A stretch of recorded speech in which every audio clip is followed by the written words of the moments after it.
So here we are, about 1,200 subscribers since I first started, and I think a 1,000 subscriber Q&A is in order. Well, the name's Ajax. I do ASMR, and it was something that I was encouraged to kind of look into. So the first question, which ties into this introduction, is what made you want to go into the role-playing audio world or the ASMR world? I think it was because I discovered this kind of part of ASMR. The initial one, when I first saw it, was like those mukbangs or whatever. I'm not sure if that's classified as such. I don't know too much about that, but hearing people eat, like, for me, like, I don't like when people hear me eat on a good day. So what got me interested was that I discovered through YouTube that it was a sect of ASMRs that were about positive affirmations, encouragement, and just general things that I am surprised to see is how often we don't get those kinds of words of encouragement. And I don't know, I think what got me interested was the fact that I've done webinars and seminars over Zoom and talks and stuff, and I was told that excuse me, that I had a radio voice. Now, for me, who hears my own voice, I'm like, are you sure about that? But then sometime later, friends kind of jokingly at first said, oh, you could probably, get into ASMR and stuff like that if you wanted to. And eventually I decided to do a video just to see how it would go, and, well, I'm still here. I think what encouraged me to do the either roommate, friend, or boyfriend kind of angle is you just need someone in your life to be able to provide a positive reinforcement. And there's, I guess, a lot of people out there, alarmingly so, that they probably don't get that level of affirmation and affection in the world, and a lot of people are starved for that. And I suppose trying to just provide, for 10, 20, 30, an hour,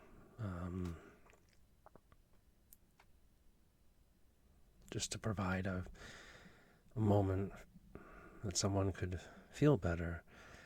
That's kind of the mission statement for me, to provide a time where people can relax and have a place where they are able to feel safe, secure, and feel better. I know that the world is a very harsh place, and we try to get all the healthy and gentle comforts that we can. And so yeah, what kind of music do you like? Well, believe it or not, I have such an eclectic range. I suppose the first two genres would have to be metal and hard rock and classic rock, interchangeably. Some bands I like are Metallica, Iron Maiden, Pink Floyd, Linkin Park. When it comes to metal, I think it's power metal that's been a big favorite of mine. Hammerfall, Glory Hammer, a lot of like Middle European, Northern European power metal. It's a great genre because comparatively to like American metal, which can be dark, grungy, and then it's good. But power metal, you feel like you're going on an adventure. You feel like you got, for example, Glory Hammer. You have them using all the instruments that you would see in a metal band, but then they're talking about fighting space wizards. And in their music video, one of them, they're fighting against the Dark Lord of Dremneen in spaceships in the shape of submarines. Like it's such a wild thing. I don't know. It's you'd have to see it. Yeah. Then I suppose I like more contemporary music. I would probably say I like lo-fi, synthwave, vaporwave. I got into that stuff about 4 or 5 years ago, and I kind of like how calm and mellow that is. It kind of depends on like how the mood is, Like if I'm at the gym, obviously I'll be listening to something upbeat and heavy hitting, like metal.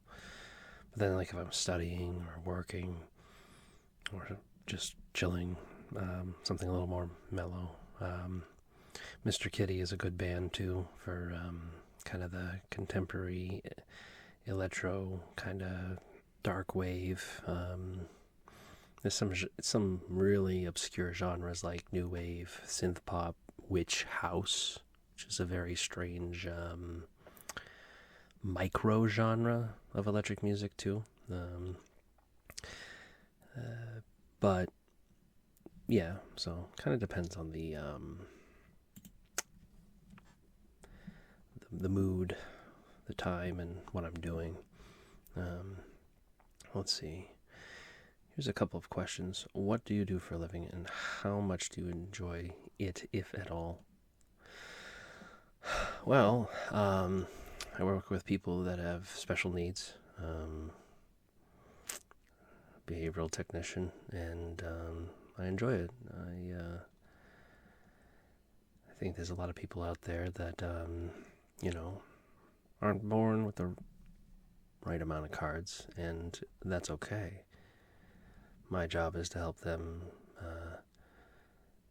as an educator, to help them get where they need to go in life so they can be successful with the tools they do have. And then, if they can learn and master newer tools to help them, all the better. But yeah, let's see. Does your Sona have any lore? And what got you into the fandom? Well, I initially was in the fandom as a furry back in 2008, I think. And I was that. It was let's see. It was obviously a wolf character, and then I kind of just disappeared from the fandom for a while. Didn't really get into it too much, but then came back in about, I don't know, last November. I was developing a character, sort of for, I don't want to say Dungeons and Dragons, but something like that. And I was in the community before, and I do have really good friends who are into it, and it was kind of encouraged. They're like, you like owls? I was like, yeah, I do. And so that's how it started. But what got me back into the fandom, I suppose, was just, the microcosm of friends I have that are into it themselves. As for Ajax lore, well, he's a metalhead hyena, and he's good friends with my other Sona characters. Still developing the story for him, but he likes to tinker with motorcycles and loves playing the bass. It's his favorite instrument. So I think in time as maybe these ASMRs develop into a bit of a narrative at some point, maybe expand that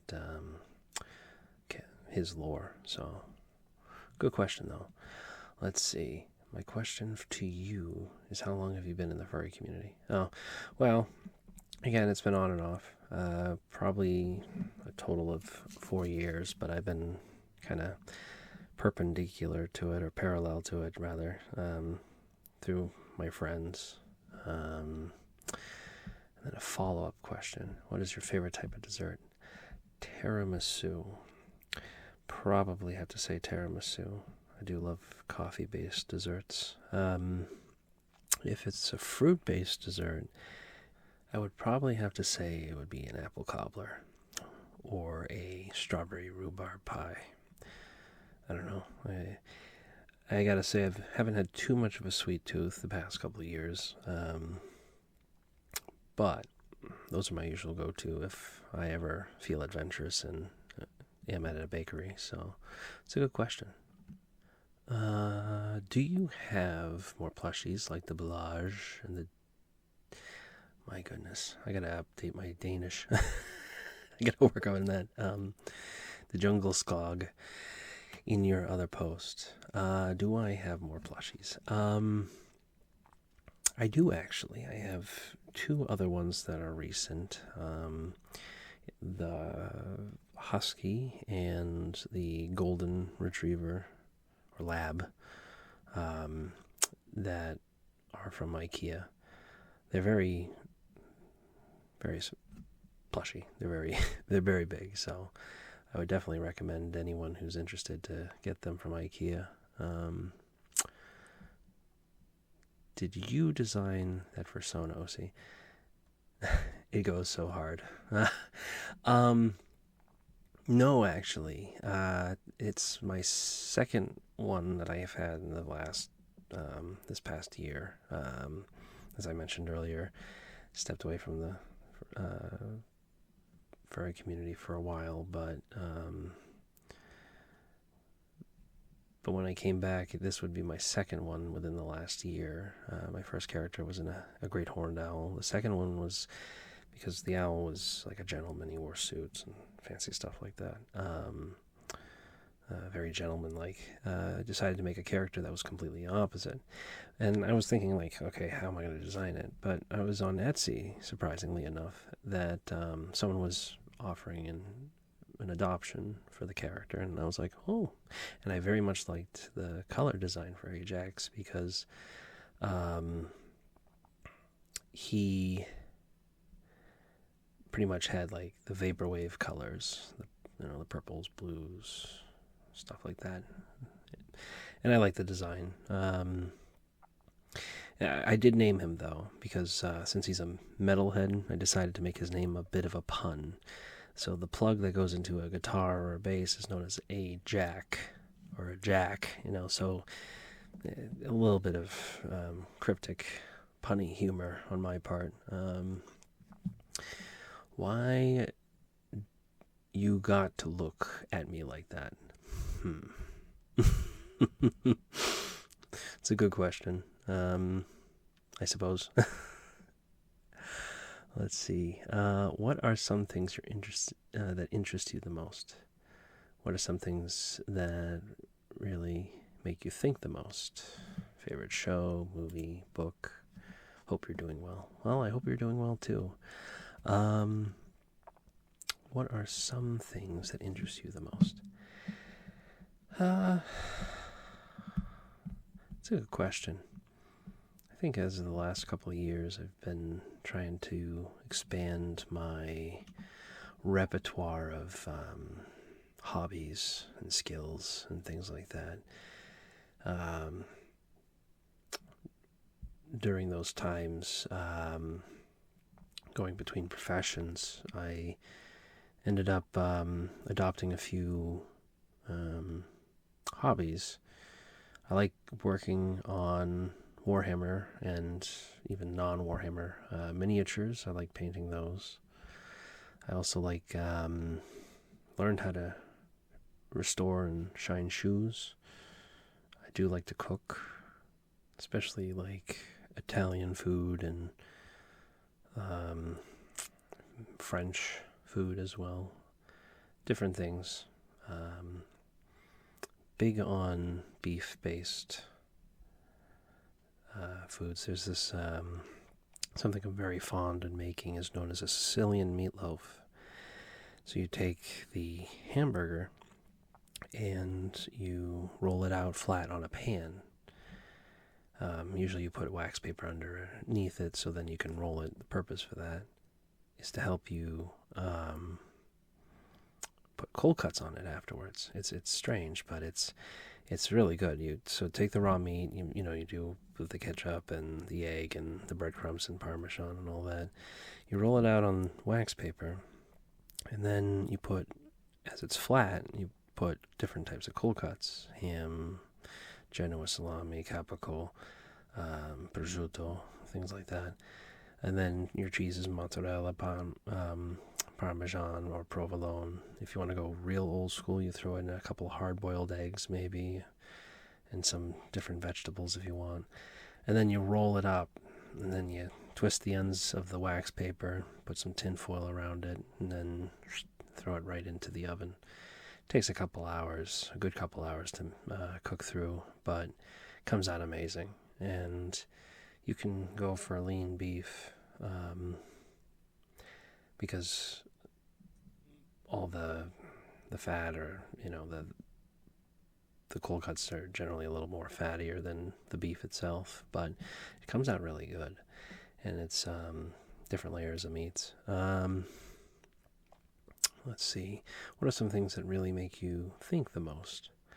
Favorite show, movie, book? So, what makes me think the most? I guess my job. With many types of disabilities, there are many ways you have to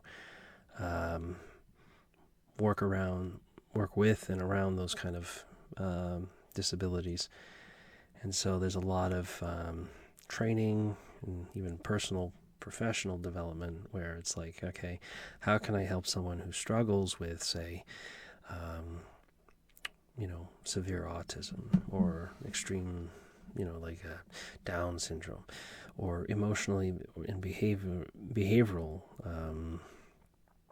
patients where it's like, they have trauma and they're emotionally disturbed. How do you provide a nurturing and calm environment for them, and yet be fruitful in working with them so that they can get the most while they're here?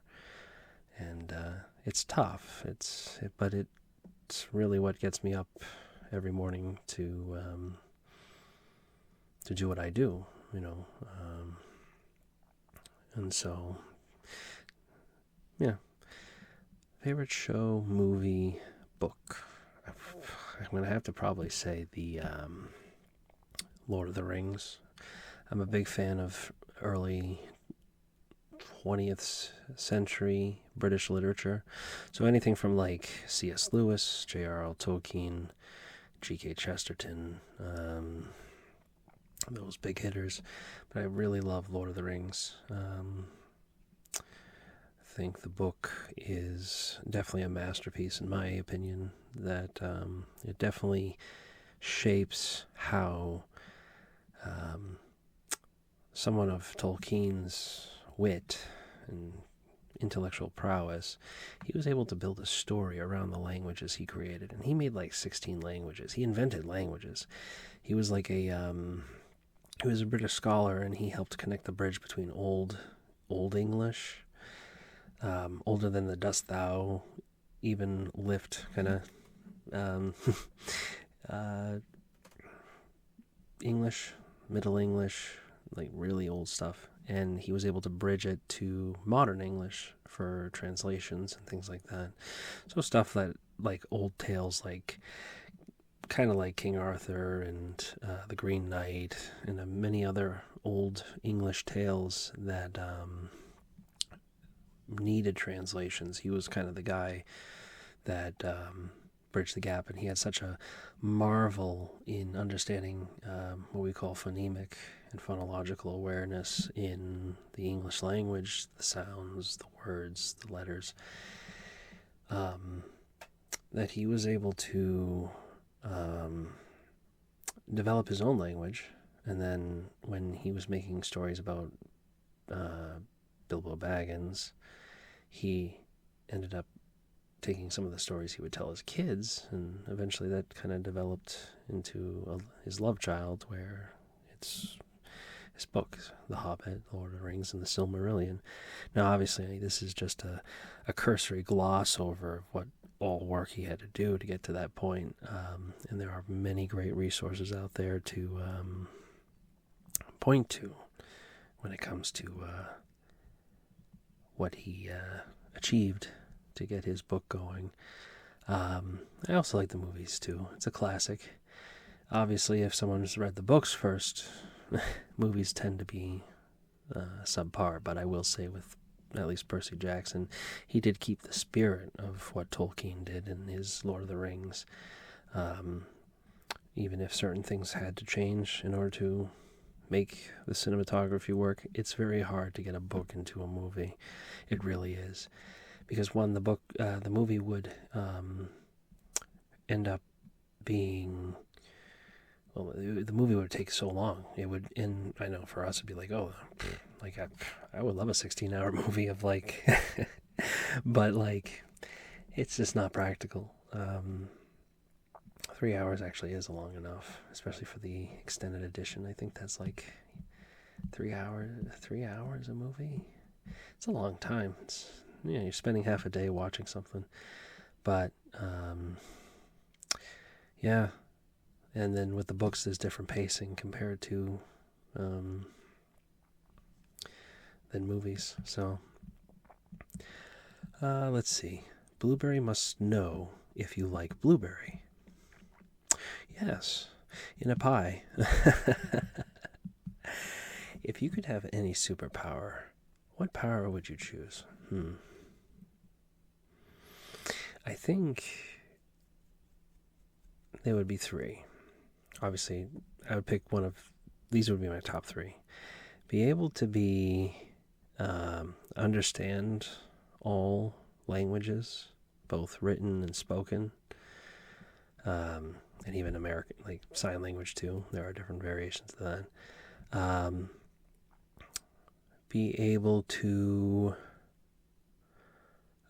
survive the vacuum of space, so maybe like Superman or Omni-Man kind of stuff, where you can just go through the vacuum of space just to explore space and things like that. Or teleport. Definitely teleportation. It would save a lot of money on gas. Now, it depends if I want to overthink it, like are there any drawbacks? If you teleport, did you teleport into a wall by accident? But yeah, no, I think that it would save a lot of money on gas, and you can just literally throw your clothes on, boom, you're at work, 2 minutes before punching in. And the last question, let's see, what would you ever do an ASMR series? I was thinking about it, and I did talk to a few friends about it. Probably at some point, sure. I think maybe some coherent story. I know there's some basic ones out there that kind of like, roommate to, friend, roommate to more and things like that. Maybe in time I'll build a narrative, something that's congruent, something that continues between videos. So, but yeah, thank you very much for the support. This is the first Q&A, hopefully of many. I guess there is a few questions that weren't written down that a few verbally asked from friends. Do I script any of my work? No, actually, I don't. Everything I've done so far up to this moment has been ad-libbed. I would just get a moment of inspiration, and either if I'm at my desk or if I am not, I have my Tascam recorder, and I would just hit play and go. Now, obviously, I would take a few takes, pauses, think about it for a second, but when inspirations hit, I just go with the flow. I feel that's a lot more organic. Social discussions, now obviously maybe scripting will be in the future, I'm not sure, but I always felt like in order to have for me, an authentic approach from myself, I want to be able to focus on the mood of the discussion versus having to focus on what's being read on a screen or on a sheet of paper.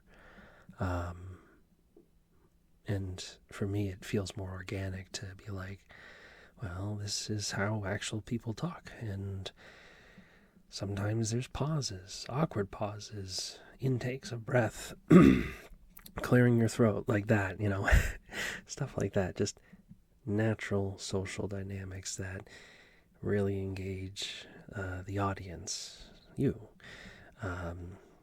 in these kind of